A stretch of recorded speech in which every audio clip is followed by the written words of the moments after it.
कथा भाग 136।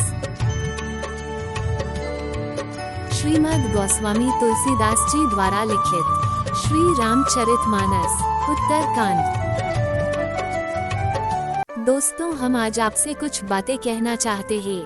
हम सब ने अब तक सीरियल या हमारे बुजुर्गों से कहानियों में जो सुना है, उसमें आज तक यही दिखाया गया है कि माता सीता जी को धोबी की बात सुनकर श्री राम जी ने वनवास दिया था, और जब माता सीता जी वन में गई तब वह गर्भवती थी। पर मैंने ये तुलसीदास जी रचित रामचरितमानस को सरलता से लिखने की कोशिश की है, और इस रामचरितमानस में माता सीता के वन में जाने का अब तक कोई वर्णन नहीं किया गया।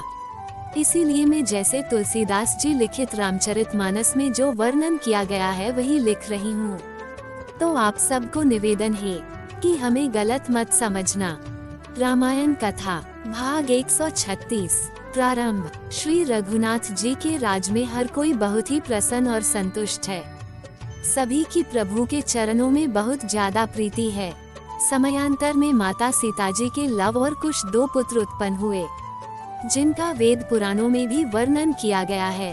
वे दोनों ही विख्यात योद्धा, नम्र और गुणों के धाम है और अत्यंत सुंदर है, मानो श्री हरि के प्रतिबिंब ही हो।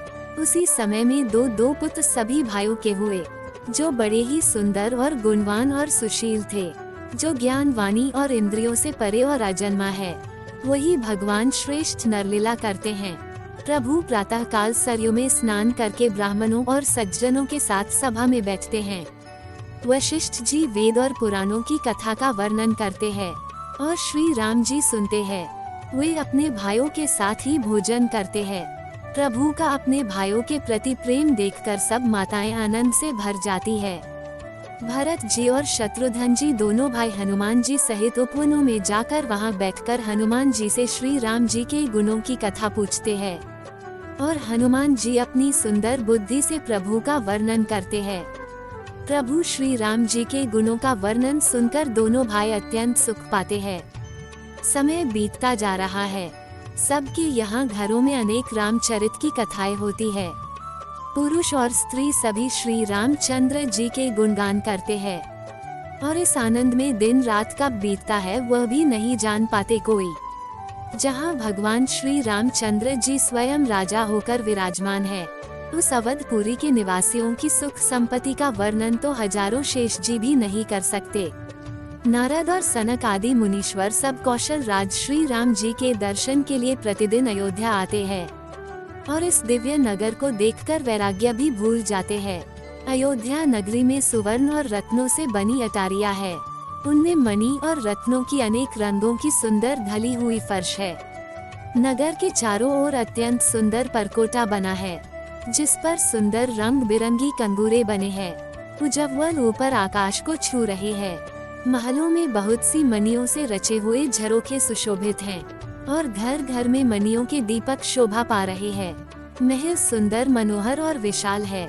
उनके सुंदर स्फटिक के आंगन है। प्रत्येक द्वार पर हीरों से जड़े हुए किवाड़े हैं। हर घर में श्री राम जी के सुंदर चरित्र सुंदरता के साथ सवार कर अंकित किए हुए हैं। जिन्हें मुनि देखते हैं तो वे उनके भी चित्त को चुरा लेते हैं।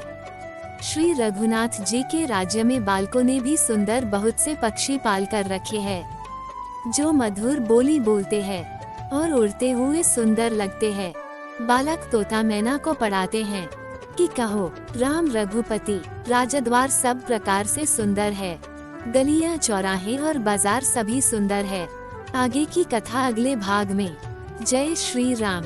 दोस्तों, हमने भगवान श्री राम की लीलाओं को सरल भाषा में समझाने की एक तुच्छ कोशिश की है।